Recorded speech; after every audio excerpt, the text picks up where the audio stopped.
안녕하십니까. 오늘도 주님의 은혜가 충만한 하루 되시길 소망합니다. 오늘 본문은 여러 가지 이야기들이 섞여 있습니다.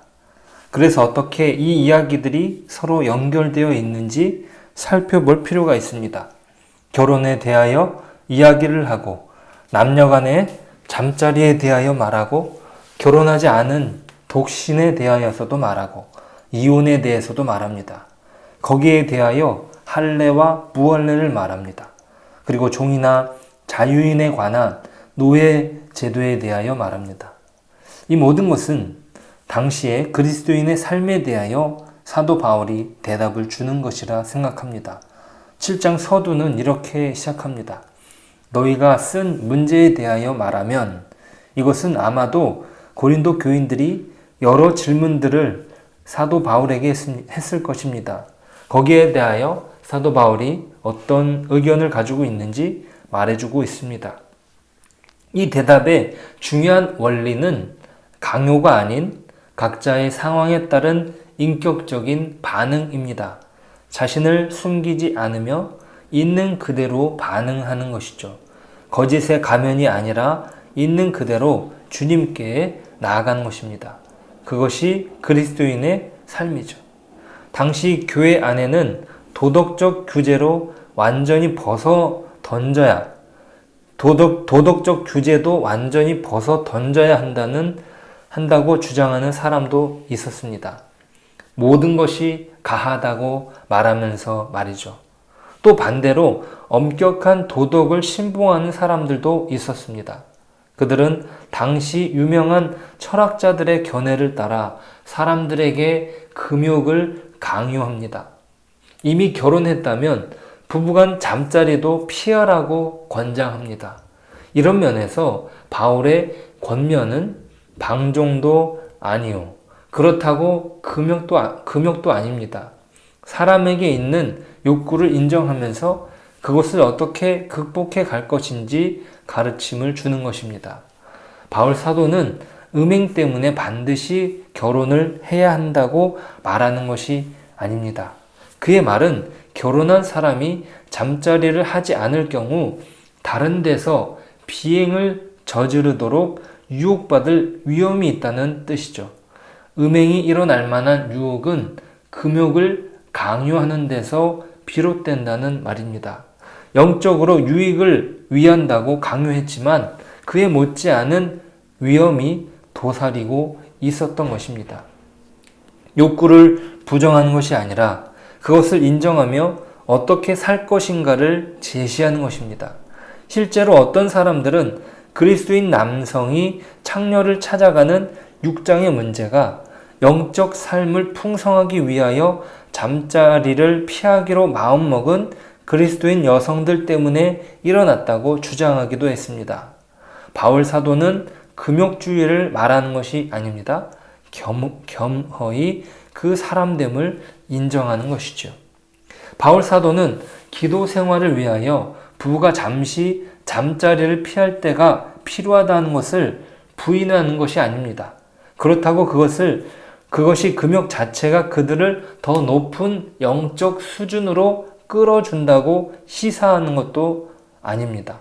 단지 잠자리를 잠시 중단하고 합의하면 두 사람에게 묵상과 기도에 집중할 수 있는 여유가 생길 뿐입니다. 그들에게는 몇 시간, 며칠 동안의 여백이 필요한 것이죠. 이것은 오늘날에도 충분히 적용할 수 있습니다.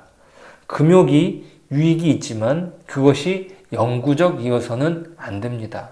사단에게 공격할 기회를 내주기 때문입니다. 그것을 조심하라는 것이죠. 또한 과부들과 관련되어 재혼에 관하여 가르침을 줍니다.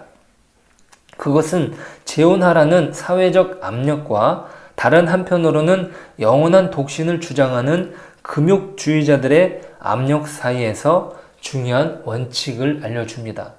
절제할 수 없거든 결혼하라는 것이죠. 재혼하라는 압력에서도 자유로울 필요가 있고 금욕을 옹호하는 사람들 앞에서도 부끄러워하지 않고 한 가지 사실을 당당히 인정하기를 바라는 것입니다. 곧 그들이 결혼하지 않으면 여전히 강한 성적 욕망이 골칫거리와 유혹이 될 수 있다는 점입니다. 바울 사도는 엄격한 규율이 아니라 조언을 제시합니다. 물론 이혼 문제에 대해서는 구체적인 명령을 언급합니다. 이것은 주님께서 하신 명령이라고 말합니다. 10절입니다. 결혼한 자들에게 내가 명하노니 명하는 자는 내가 아니요 주시라. 여자는 남편에게서 갈라서지 말고. 이혼은 결코 자녀들을 향한 하나님의 계획이 아니었습니다. 지금도 마찬가지죠. 하나님이 자기 형상대로 남자와 여자를 함께 창조하신 이후 남녀의 연합에는 하나님의 형상을 세상에 비추고 예배를 통해 그 형상을 하나님 자신께 올려드리는 측면이 있습니다. 따라서 이 형상을 깨뜨리는 것은 하나님을 욕되게 하는 것입니다. 이혼은 실상 서로에게 해를 입히는 것이죠.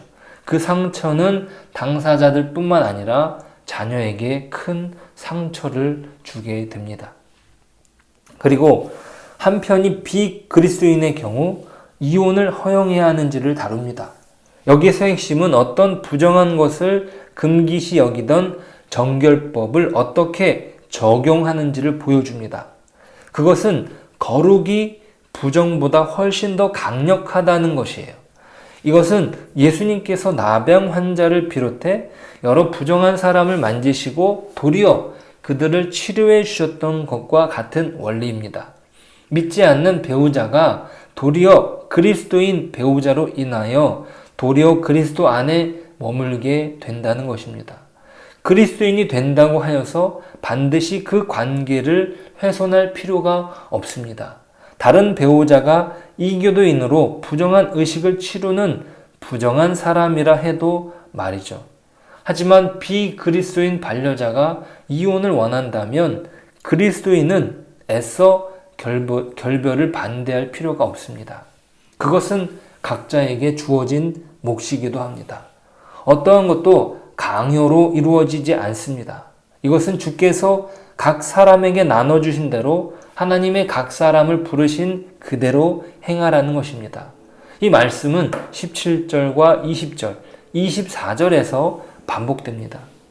이것은 마지막 주제가 앞의 주제들과 어떻게 연관되는가를 보여주는 중요한 요점입니다. 7장 전체를 볼 때 결혼과 성의 주제가 처음과 마지막을 잇습니다. 처음 시작과 마지막 그 7장의 결론이 그렇게 연결이 되어 있습니다. 그런데 오늘 본문에서는 그 논의 과정에 중간에 끼어든 주제가 있습니다. 그것이 바로 할례와 노예살이입니다. 서로 이 주제들이 어떻게 연결되는지 우리는 질문할 필요가 있습니다. 분명한 것은 바울 사도는 오늘 본문의 후반부에 등장하는 두 주제를 활용하여 중요한 말씀을 전한다는 사실입니다. 그 요점은 무엇입니까? 그리스도인이 되었을 때 당시에 그 사람이 지녔던 신분을 바꾸려고 애쓰지 말라는 것입니다. 즉, 당신이 독신이라면 결혼하라는 압박을 받을 필요가 없고 당신에게 반려자가 있다면 그가 이방인이라고 그와 결별하라는 압박을 받을 필요도 없다는 말입니다. 할례와 노예살이도 마찬가지입니다. 기독교 공동체에서 중요한 생활 원리를 제시합니다. 이제 유대인도 그리스인도 없습니다. 이제 노예도 자유인도 없습니다. 이제 남자와 여자도 없습니다. 우리는 예수 그리스도 안에서 모두 하나입니다. 이 장은 남자와 여자의 원리가 기독교 공동체 안에서 어떻게 작용하는지 다루고 그 예로 다른 두 짝인 유대인과 이방인, 즉 그리스인, 그리고 노예와 자유인을 선택합니다. 이 두 가지 보이지 않는 벽은 사람이 억지로 허물 필요가 없습니다. 할례를 받으려고 애쓸 필요도 없다는 말이죠. 그저 하나님의 계명만 지키면 된다는 말입니다. 노예자도 마찬가지입니다. 자유인이 되려고 노력할 필요가 없습니다. 내가 어떻게 하면 자유인이 될 수 있을까? 거기에 골몰할 필요가 없다는 말이에요. 그 부르심 안에서 자유로우면 됩니다. 혹 자유의 기회가 있다면 그것을 이용하면 되는 것입니다. 18절부터 21절까지의 내용이 그렇습니다. 같이 읽어보시겠습니다. 할례자로서 부르심을 받은 자가 있느냐? 무할례자가 되지 말며 무할례자로 부르심을 받은 자가 있느냐? 할례를 받지 말라. 할례 받는 것도 아무것도 아니요 할례 받지 아니하는 것도 아무것도 아니로되 오직 하나님의 계명을 지킬 따름이라. 각 사람은 부르심을 받은 그 부르심 그대로 지내라. 내가 종으로 있을 때에 부르심을 받았느냐? 염려하지 말라. 그러나 내가 자유롭게 될 수 있거든 그것을 이용하라. 복음을 통해 그리스도인 전체를 하나로 만든 새 생명과 견주어 볼 때 사회, 문화, 인종, 더 나아가 성의 구분은 아무것도 아니라는 말입니다. 당시에 노예와 자유인, 남자와 여자의 구분은 허물을 수 없는 견고한 벽으로 작용되었다는 말이에요. 그 당시에는 얼마나 그 벽이 견고했겠습니까? 하지만 그리스도인에게는 아무것도 아니라는 말입니다. 이 말씀은 그 당시의 입장에서는 아주 파격적인 내용이라고 말할 수 있습니다. 그 허물 수 없는 벽을 그리스도 안에서 완전히 무너뜨리는 것이죠. 교회 안에 모든 이가 함께 그리스도 안에서 부르심을 받은 것입니다. 어찌 그 두 신분이 다른 사람이 한 공간에서 예비를 드릴 수 있냐 이 말이에요. 우리나라에서도요. 그 기독교가 처음 들어왔을 때 한 공간에 남자와 여자가 그리고 자유인과 노예가 같이 있었다는 것은 그 당시 문화로서는 있을 수 없었던 내용이에요.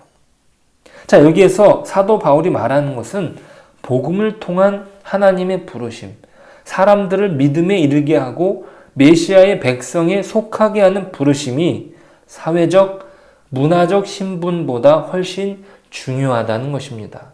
그리스도인들은 신분 변화를 제일 목적으로 삼으라는 것이 아니에요.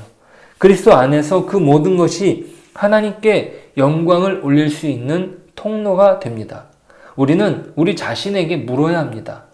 우리 교회와 공동체에서 우리가 그리스도께 속함으로써 얻은 지위를 우리 자신이 동경하는 어떤 사회적 지위보다 중요하게 여기고 있는가 말입니다. 오늘 우리 각자에게 부르신 그 부르심 안에서 믿음의 승리를 이루는 저와 여러분 되시길 축복합니다. 기도하겠습니다. 하나님, 오늘 바울 사도를 통해 주시는 말씀을 듣습니다. 하나님, 그 당시에 허물 수 없었던 그 신분의 벽, 그 남자와 여자 사이에 그 벽을 허무는 사도 바울의 그 이야기를 저희들이 듣기를 소원합니다. 그 모든 것이 예수 그리스도 안에서 무너지고 하나 되게 하셨습니다. 하나님, 우리가 그것을 기억할 때 우리가 진정 동경해야 될 것이 무엇인지 바라보길 원합니다. 예수님께서 이루신 하나됨, 또 예수님께서 무너뜨린 그 하나됨을 우리가 소망하며 나아갈 수 있도록 인도하여 주옵소서. 예수 그리스도로 말미암아 얻게 된 이 구원의 은혜를 오늘 하루도 가장 소중하게 여기고 또 나의 삶 속에서 그 부르신 그 위치에서 하나님 앞에 온전히 영광을 올려드리는 저희들의 삶이 될 수 있도록 도와주시옵소서. 예수님의 이름으로 기도드립니다. 아멘.